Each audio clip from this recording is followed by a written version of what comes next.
지금 속도면요 완전 박살이 난 겁니다. 내년 정도는 중하급지로 갭 메우기는 일어날 거라고 저는 생각을 하고 있습니다. 집값이 훈풍으로 이어질까요?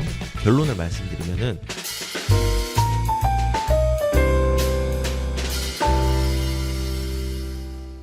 지금 시장 상황이 매우 심각합니다. 지금 한풀 꺾인 서울 집값 거래 반토막. 우리가 기억을 해야 되는 건요. 2022년도부터 2023년도 초까지 가격들이 빠지고 급락이 일어났던 시장에서 사람들이 비난하고 어려웠을 때 그때 집을 산 사람이 지금 위너가 됐습니다. 2023년 8월 달에 집값이 꺾였고 데드킷 바운스가 되었다라고 말해서 시장을 방관하고 있는 사람보다 그때 집을 산 사람이 위너였습니다. 자, 이제 2024년도가 되었습니다. 시장의 정체는 오랫동안 가지 않습니다. 경기도 쪽 가보면요. 거래는 죽었고 호가는 올라가고 있고요. 계약을 하겠다는 사람들 붙는 사람 많이 있습니다. 성사는 되지 않고 있습니다. 하지만은 지금 아직까지 이 대기 수요들이라든지 사람들의 관심들은 되게 크다는 것들을 반증하는 어떤 시장의 상황들이 많이 펼쳐지고 있다는 겁니다. 그래서 우리는 지금의 어떤 침체기로 들어간다라는 걸로 이 거래량들을 해석하지 마시고요. 침체가 아닌 기회로 영향을 받을 수 있는 상황이 만들어진다로 해석을 하셔야 됩니다. 그래서 한풀 꺾인 집값 거래 반토막인데 얼만큼 토막이 났나? 일단은 제가 뭐 정리를 한 걸 말씀을 드리면요. 이렇게 됐어요. 서울의 집값이 1월 달에 2,000건, 500건, 2,500건 유지하다가 3월 달에 갑자기 확 뛰어버립니다.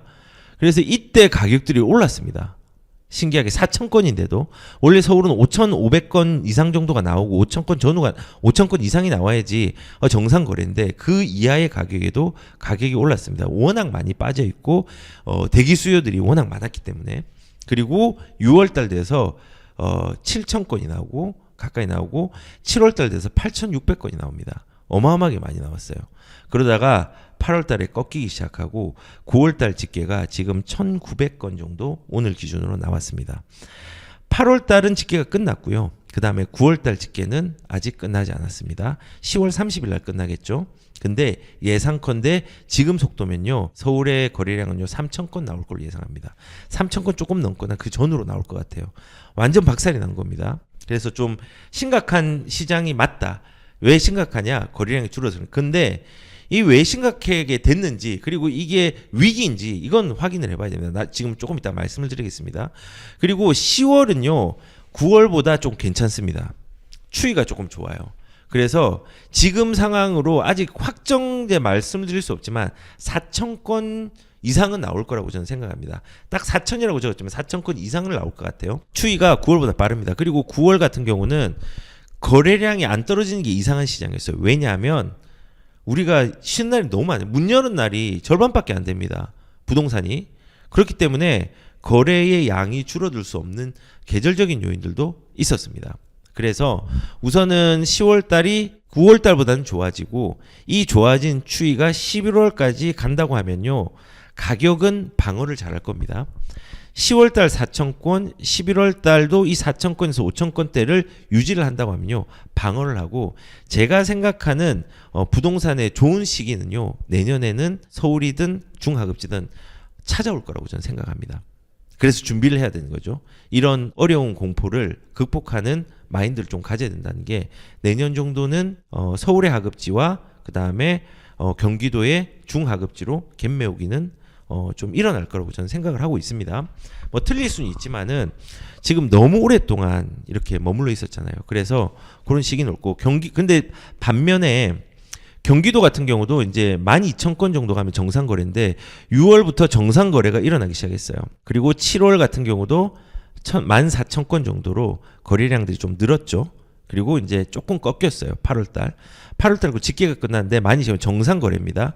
보시면은 이제 서울에 2,000건 꺾인 거랑 그 다음에 경기도에서 2,000건 꺾인 차이가 큽니다. 경기도가 지금은 거래가 조금 더 좋습니다. 그리고 9월의 집계도 보면은 그 5,900건, 6,000건 가까이 되죠. 오늘까지 기준으로 해서. 그러면 이제 9,500건, 9,000이라 적었는데 9,500건 정도가 나올 걸로 예상이 되고 그래서 빠진 걸 보면은 서울은 6천에서 3천 반토막이 났어요. 예상컨대 이 정도 나올 것 같습니다. 그런데 경기도 같은 경우는 12,000건에서 9,000건, 그러니까 3분의 1 정도가 빠진 겁니다. 그래서 경기도가 조금 좋을 거라고 생각이 됩니다. 그런데 9월은 또 쉬는 날이 많은데 이 정도 나온 거면 잘 나온 겁니다. 10월은 10,000건이 넘어갈 걸로, 지금 추이상은 10,000건이 넘어갈 걸로 예상이 됩니다. 그래서 지금 거래량이 안 좋은데 이제 우리가 조금 잡아야 될 포인트는요. 9월은 안 좋은 건 맞지만 10월은 9월보다는 좋다라는 방향성이 있습니다. 그리고 우리가 추측할 수 있는 건 11월이 10월 수준으로 유지가 된다고 하면은 시장은 방어를 잘할 것이고 내년에 어떤 가격의 오름세를 준비하는 과정이 될 수 있는 게 이번 하방이 될 수 있다라는 생각을 좀 가져봅니다. 그리고 부산은요. 아직 뭐 그렇게 급하게 오를 수 있는 여력은 좀 되진 않아 보입니다. 그래서 1,000건에서 2,000건 왔다 갔다 하고 지금 2,600건 갔다가 8월 달에 좀 꺾였죠. 그리고 지금 1,400건인데 아마도 9월 달은 한 2,000건 정도가 나올 걸로 예상이 돼요. 그러면은 이 수준은 한 2월 달과 3월 달 사이 수준이 되겠죠. 그래서 이게 지금 이 폭들이 되게 크지가 않기 때문에 거래량에 대한 어떤 규모 자체가, 그래서 아직까지 부산은 지금 당장 크게 뭐 급등을 한다, 이런 가격이 오름이 당장 나올 것 같다라고 이제 말하기는 어렵지만요. 분명한 건요. 우리가 그 타이밍을 맞추는 것보다 지금이 가격대가, 거래량들이 최하위 수준이라는 것만 우리가 인지하고 가시면 됩니다. 그래서 지금 여기서 거래량이 반토막 났다고 했는데 제가 초두에 어떤 얘기를 했죠? 침체는 기회를 만들어준다고 했고 그 침체가 위험하다 생각할 수 있지만은 투자를 하는 것보다 더 위험한 거는요. 투자를 안 하는 게 더 위험하다 했습니다. 그래서 이 거래량에 위축되지 마시고 내가 여력이 된다고 하면은 지금 시기에 로얄동, 로얄층 같은 좋은 물건들을 한번 딜을 할 수 있는 기회들을 한번 가져보았으면은 좋겠다는 생각을 가져봅니다. 예, 그리고 상급지만 가는 게 중요한 게 아니라 돈의 여력에 맞게 중하급지도 눈여겨보시고 지금은 경기도 쪽 좋습니다. 경기도 쪽 투자의 타이밍으로 되게 좋습니다. 예, 그것도 이제 내년을 준비하는 과정에서 경기를 가져가시는 것도 투자의 어떤 방향성이 될 수 있겠다라고 저는 생각을 합니다. 그래서 지금 이제 상황이 이제 이런 거거든요. 방금 말한 것처럼 상승 거래는 48%로 줄고 서초구는 22%로 줄었다. 그래서 상승 거래가 50%가 넘었었는데 이제 조금 줄어들었고 서초구는 이제 22% 줄어들었다. 예, 라고 이제 얘기를 합니다. 거래량이 줄어들었으니까는 어쩔 수가 없겠죠. 그래서 상급지의 신고가가 줄어들고 거래량이 줄어든 이유는 뭐냐면요. 신고가들이 천정을 뚫고 나오면서 숨고르기 구간이 나온 겁니다. 그리고 지금 숨고르기를 하는 게 이상한 게 아닙니다. 이상하지도 않습니다. 그래서 이제 상급지는 그런 부분들이 이제 있을 수 있고 서울의 상승 거래 자체는 조금 많이 줄어든 부분들이 있다. 전체적으로 보면은. 그리고 하급지 같은 경우는요. 아직까지 거래량이 맥을 못 쓰는 이유가 있습니다. 심리적인 부분도 있고 물리적인 부분이 있어요. 심리적인 부분은 정부에서 계속 뭐 압박을 가하니까는 심리적인 위축이 있는 거고, 두 번째는 대출 규제의 영향이 크다고 생각합니다. 왜냐하면 수요를 막거든요. 우리가 집을 살 때 내 돈으로 안 사거든요. 대출을 껴서 사거든요. 근데 전세 갭 투자도 못하게 대부분 좀 많이 막았고, 그 다음에 대출의 한도도 줄였고, 은행에서도 적극적으로 지금 하반기 들어가지고 더 적극적으로 대출에 대한 어떤 규제들, 뭐 조건부 전세 대출을 막는다든지, 뭐 한도를 줄인다든지 이런 것들을 적극적으로 하고 있잖아요. 그래서 이런 대출의 영향 때문에 하급지가 거래량들이 맥을 아직도 이제 튀어오르려고 할 때 못 추는 상황으로 만들어졌습니다.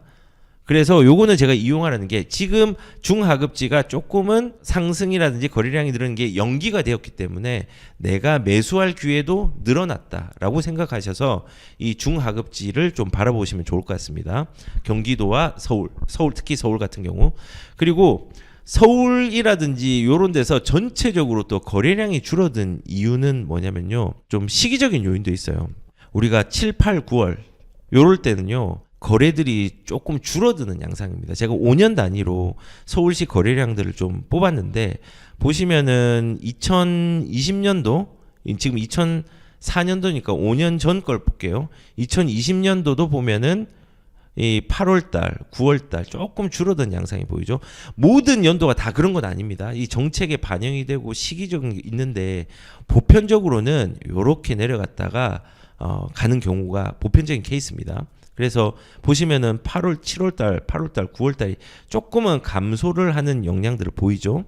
그리고 5년 전 2017년도입니다. 7월 달까지 8월 달에 조금 감소. 이때는 정책 요인도 좀 컸어요.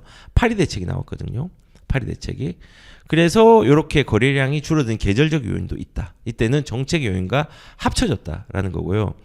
요때도 보시면은 2012년, 2017년 5년으로 가면은 12년이죠. 제가 모든 연도는 다 안 했습니다. 조금 차이도 있는 것도 있지만은 그냥 5년 단위로 샘플로 보여드리는 겁니다. 여기 2012년 7월, 8월 보시면은 요때도 조금 줄어든 양상들이 좀 있었죠. 그리고 2007년도 같은 경우도 비슷비슷하게 나왔는데 이제 7월을 기점으로 조금 더 꺾이는 양상이 보이죠. 그래서 제가 이제 말씀을 드리고 싶은 게 뭐냐면요. 지금 그 시장의 거래량들이 줄어들었다라는 이 얘기, 반토막이 났다라는 거예요.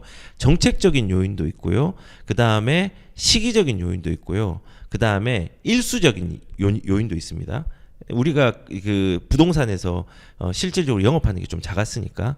그래서 이런 부분으로 지금 시장이 좀 전개가 되고 있고 그 원인들은 이런 시기적인 요인, 계절적인 요인, 정책적인 요인들이 있고 상급지 같은 경우는 이제 쉬어가는 게 이상하지 않을 가격에 조금 왔다라는 부분입니다. 그렇다고 떨어질까요? 저는 개인적으로는 상급지가 지금 비싸다고 판단이 되지만은 떨어질 여력들은 아직 없다고 생각합니다. 네, 그렇습니다. 그래서 시장은 지금 이렇게 돌아가고 있고요. 지금 여기뿐만 아니라 이제 방금 제가 서울도 얘기를 했는데 경기도가 제가 기회가 된다는 게 경기도의 거래량이 서울보다는 덜 줄어들었습니다. 아직까지 거래가 잘 됩니다. 그리고 경기도에도 거래량이 뭐 작년 대비해서 뭐 15억 이상의 아파트들이 100% 이상 증가를 했죠. 증가를 하고 뭐 수원이라든지 화성이라든지 뭐 몇몇의 지역들은요 아직도 거래에 대한 부분들이 조금은 꺾여 있지만 아직도 괜찮습니다. 그래서 일단은 경기도가 지금은 시기적으로는 흐름이 좋은 상황이고 그 다음에 지방은 바닥 다지기를 하는 모습들을 계속 보이고 있습니다. 제가 지금 서울 얘기했고 경기도 얘기했고 이제 인천은 제가 좀 뺐는데 부산도 얘기를 했습니다. 제가 그 얘기를 한 건요. 부동산은 혼자서 움직이지 않습니다. 그렇기 때문에 지금 서울만 오를까? 아까 전에 또리님께서도 뭐 이제 똘똘한 채로 몰리나요? 했는데 몰리는 시기는 있겠죠. 하지만은 이게 흩어지는 시기도 있습니다. 퍼지는 시기도 있습니다. 왜냐하면 부동산은 거래가 어떤 사람이 거래를 하면은 다른 데로 이동을 하거나 다른 데서 오는 사람들이 존재하기 때문에 이게 유기적으로 연결될 수밖에 없습니다. 그래서 서울만 움직였다? 아닙니다. 지금은 서울이 쉬어가는 구간도 있고 경기도의 기회가 있고 지방의 바닥 다지기로 싼 물건들은 시기적인 부분들을 이용해서 거래를 하는 것도 유리한 상황이라고 저는 말씀을 드리고 싶습니다. 그런데 이렇게 집값이 찬바람이 부는 이유가 뭘까요? 아까 여러 가지가 얘기했지만 정책적인 영향도 되게 크다고 생각을 합니다. 그리고 향후에 이런 찬바람이 뜨거운 바람이나 훈풍으로 이어질까요? 결론을 말씀드리면은 훈풍으로 이어질 가능성이 매우 높습니다. 시기는 못 맞춥니다. 하지만은 우리가 부동산의 상수라고 얘기했던 인플레이션은요 불공평하게 입지별로 작용을 하지만요 반드시 작동을 합니다. 근데 지금 시장에 찬바람이 부는 가장 큰 원인 중에 하나가 정책이 좀 크다고 생각합니다. 제가 왜 그런 얘기를 하냐면요. 정부가 이 내수와 집값을 함께 고려를 해야 되기 위해서 빌드업을 진행을 하고 있었습니다. 빌드업을 한다는 게 하나씩 뭔가 그 근거와 이런 이유들을 쌓아간다는 걸 말하는 거죠. 근데 제가 방금 말한 게 내수와 집값이라고 했습니다. 정부는 내수와 집값을 함께 극복하기 위한 빌드업으로 집값을 규제하기 시작했다. 이게 이제 결론인데 이 정책적으로 그래서 집값을 규제합니다. 왜냐하면 내수도 생각을 해야 되거든요. 이유를 말씀을 드리면요. 8월달 신문이죠. 7월에 서울 집값 4년 7개월 만에 가장 큰 폭으로 올랐답니다. 3.3이 분양가도 꽁충 쳐서 4,400만 원, 뭐 지금 5천만 원짜리 7천만 원까지 나오고 있죠. 6천만 원까지 나오고 있죠. 지금 그런 상황에서 분양가도 뛰고 집값이 너무 크니까는 이제 가계부채를 명목으로 해가지고 얘를 잡아야 되겠다는 생각을 했습니다. 근데 이 잡아야 되는데 문제는 금리를 올릴 수 없는 상황이잖아요. 금리를 올릴 수 없는 이유가 또 뭐냐면은 KDI 이게 국가기관이죠. 예, 성장률이 전망이 2.5%로 하향하고 내수 부진으로 금리 인하해야 된다라고 해서 내수가 좋지 않은 상황입니다. 근데 이 내수가 좋지 않은 상황에서 집값이 올라가고 있는데 금리를 올려버리면 어떻게 될까요? 집값은 유동성 장을 맞이해서 더 거래량들이 활발하게 늘어나겠죠. 그래서 정부는 빌드업을 한 겁니다. 내수도 잡아야 되고 집값을 함께 극복하기 위해서 어떻게 해야 될까? 이 내수도 고민을 해야 되니까. 그러면은 금리는 지금 당장 인하를 하면 안 된다. 금리를 인하를 하지 않아야 되는 이유는 집값이 올라가니까. 근데 여기 보시면은 연준에서 이미 금리 인하를 해버렸잖아요. 그리고 그게 기대가 되는 시점이 8월 달이었고 9월 달에 실질적으로 금리 인하를 했습니다. 그래서 이제 명분을 세운 게 가계부채입니다. 가계부채를 가 너무 많으니까 지금 이게 규모로 따지면 역대 최고라고 했는데 증가율 자체는 역대 최고가 아닙니다. 아직 안정적입니다. 연체율도 안정적입니다. 근데 총 규모만으로 따져가지고 가계빚이 정말 크다. 앞으로 더 늘어날 겁니다. 그리고 가계빚이 뭐 이제 2,000조, 2,500조 나는 시기도 시간이 지나면 될 겁니다. 왜냐하면 집값은 올라가니까 이건 어쩔 수 없습니다. 근데 이걸 명분으로 서울의 가계 부채가 되게 많은 부분이 있고 그리고 지금 미국에서 빅컷을 할 가능성들이 있으니까 거기에 맞춰서 한은은 또 금리를 인하를 해야 되겠죠. 그래서 이제 이 가계 부채를 명목으로 해가지고 집값을 잡는 방법을 대출 규제로 합니다. 수도권 집값 상승 더는 안 돼. 더 개입하겠다. 어떻게 개입했냐면은 이렇게 조건부 전세 대출이라든지 그다음에 스트레스 DSR이라든지 뭐 조건부 전세 중단 뭐 이게 신규 분양 전세 대출도 제한 뭐 이러면서 대출에 대한 제한들을 굉장히 많이 하게 됩니다. 왜냐하면 아까 말씀드린 것처럼 미국의 연준에 빅컷이 있었잖아요. 그게 예상이 되는 시점이 8월 달에 그런 예상들이 되게 쏟아져 나왔기 때문에 이 빅컷이 되면은 한은도 어떻게 해야 될까요? 한은도 움직여야 되잖아요. 한은 같은 경우는 10월하고 11월이 되게 중요합니다. 이 전까지 집값을 멈춰놨어야 돼요. 왜냐하면 이게 금융통화위원회가 이제 개최가 10월달, 11월달에 되는데 연준이 피벗이 된 상태에서 한국도 금리를 움직여야 되잖아요. 그런데 그때 금리를 움직이면 집값이 더 활활 타오르니까 일단은 대출을 규제를 한 겁니다. 그러면은 집값이 조금 잠잠해질 수 있겠죠. 그 이제 빌드업을 한 겁니다.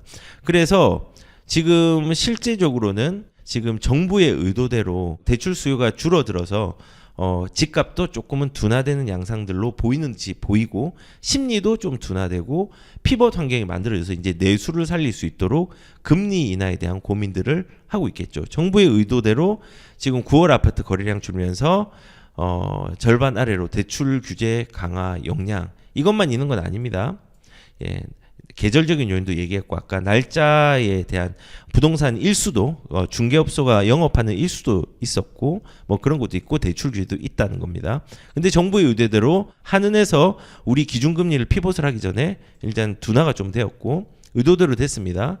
그리고 이것들을 확정하고 안정시키는 발언들을 오늘 또 했죠. 국정감사에서. 국토부 장관께서 전국 집값 보합 수준이고 안정세는 유지될 것이라고 얘기를 하는데 이걸로 이제 이렇게 또 안정세가 유지된다는 명분 자체는 대출도 규제를 했고 88 대책이라든지 820 수요 관리 대책을 통해 가지고 공급 정책들을 많이 했잖아요. 근데 이거는 저는 88 대책과 820 대책이 큰 영향을 미쳤다고 생각하지는 않거든요. 왜냐하면 이게 장기적 공급 대책이 되게 많기 때문에 실질적으로 단기적인 영향을 미치는 정책은 아니었다고 생각을 합니다. 그런데 이렇게 안심을 시키는 거죠. 이렇게 안심을 시키면은 우리가 어떻게 할 수 있을까요? 또 내수에 대한 부분들 국가 차원에서는 내수가 지금 성장 부진이 예고가 되었는데 이렇게 되면은 우리가 이제 명분이 생겨서 정부 입장에서는 이제 피벗이 임박했다. 피벗을 해야 된다라는 이제 명분들이 생기겠죠. 지금 이 명분 자체를 보면요. 지금 3분기에 우리 그 GDP 자체의 증가율이 거의 0%대에 그칠 걸로 이제 예상을 하고 있거든요. 그러면은 이 이제 침체에 대한 방어책으로 어떻게 하냐, 이제 금리 인하를 하는 겁니다. 집값은 잡았고 금리는 좀 인하된 상황이죠. 그렇게 되면은 이 정부의 의도대로 대출 수요를 줄여서 집값도 좀 잡고 내수도 잡을 수 있는 여건과 환경을 만들어 버린 겁니다. 그래서 여기도 뭐 금리 인하가 지금 뭐 10월이 될지 11월이 될지 그거는 알 수는 없지만 분명한 거는 올해 한 차례를 하는 거는 불가피하다고 생각이 듭니다. 그게 또 빅컷이 될지 베이비컷이 될지는 모르겠지만 일단은 금리 인하 가능성들은 매우 높은 상황에 도달했고 이게 집값이 잡힌 상태에서 해야 됩니다. 지금 그걸 정부는 의도했다고 저는 생각합니다. 그래서 전문가들도 어떤 전문가들인지는 뭐 제가 아는 분들은 좀 없지만 10명 중 7명이 10월에 금리를 내린다라고 이제 전망을 하고 있습니다. 예. 그만큼 이제 여건이 만들어진 거죠. 그런데 결론적으로 말씀을 드리면 한은은 금리 인하 전까지 대출로 집 거래 수요를 줄여서 집값을 안정시켰고 수요 억제로 집값이 안정된 시점에 내수를 살리는 금리 인하 카드를 써야 한다는 전략을 가져왔습니다. 성공했습니다. 근데 앞으로 일시적으로 이런 성공을 한 뒤에 치명적인 실패의 부작용도 뒤따를 수 있다는 부분들이 아직 남아 있습니다. 어떤 부작용이 나올까요? 어떤 부작용이 나올까요? 지금 현재 나오고 있는 부작용은 뭐냐면요. 지금 현재 나오고 있는 부작용은 이런 겁니다. 이미 가격들이 상승한 상급지에는 영향이 없고 그리고 하급지에 더 큰 타격을 줬습니다. 대출 규제를 하니까 상급지는 영향이 많이 없어요. 하급지. 그래서 강남을 때렸는데 노도강이 쓰러져서 매수 문의가 뚝 끊긴 부동산을 가보니 지금 노도강이 거래량들이 올라가고 있는 와중에 줄어들었습니다. 이 노도강 특히 이제 노원구라든지 도봉구의 창동 같은 경우는요. 우리가 지금 아파트가 가장 많이 밀집된 지역들이 서울에서 가장 많이 밀집된 이 지역들입니다. 노원구랑 도봉구. 그리고 아직까지 잠재력이 큰 호재가 있는데도 노원구와 도봉구입니다. 근데 이러한 호재에도 불구하고 그리고 하급지라는 이유만으로 매수세가 늦게 붙는데 이 대출을 막아버리니까 들어올 타이밍에 막아버리니까 거래에 대한 부분 매수 문의가 조금은 많이 끊기게 된 상황이죠.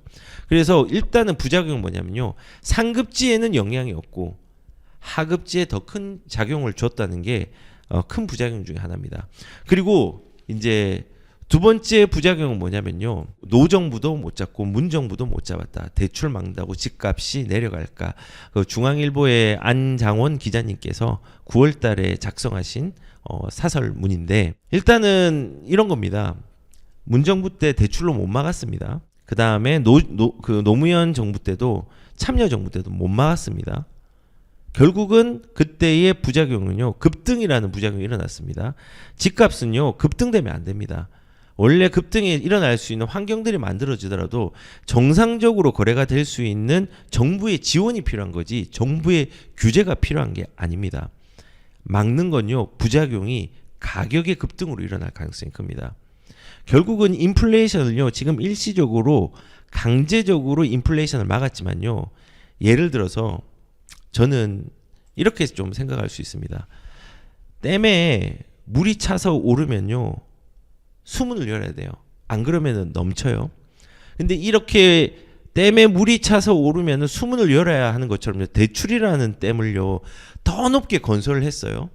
높게 건설했는데 물도 거기에만큼 대기 수요자들이 물이 꽉 차올라요.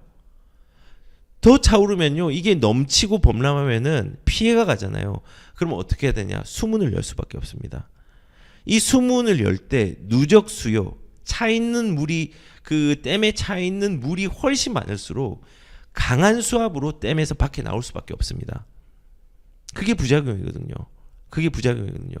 그래서 지금 대출을 저는 좀 이번 정부에서 이해가 안 되는 게 왜 실패한 정책을 답습을 할까? 땜빵이라는 게 부작용이 크다는 걸 알 텐데 왜 답습을 할까? 이제 그 생각을 좀 많이 하는 거죠. 그래서 우리가 이제 여기서 챙겨가야 될 내용들은 뭐냐면요. 시장이 찬바람이 분다. 근데 그 찬바람은 침체로 해석하지 말고 기회로 해석하는 게 중요하다. 2022년도의 하락 이후에 2023년도 초에 좋은 시장이 있었고 2023년도 하반기에 안 좋았지만은 2024년도 상반기에 다시 살아났고 지금도 그 비슷한 행태들이 상황들이 또 만들어질 걸로 내년도 예상이 됩니다. 광고를 좀 한 개를 드리면요. 제가 10월 달에 드디어 또 부산 출장 상담소를 준비했습니다. 개인 상황에 맞춰서 부동산 전략들을 제가 짤 수 있는 출장 상담소를 이제 운영을 하거든요. 날짜는 10월 31일부터 12월 2일 목금토 이렇게 이제 이루어지고 문의는 이메일이나 전화 접수를 하시면 됩니다. 부산에서 기회를 보거나 수도권에서 기회를 보고 싶은 부산에 계신 분들이 있다면 신청을 하셔서 같이 유익을 누릴 수 있는 부분들 만들었으면 좋겠다는 생각이 듭니다.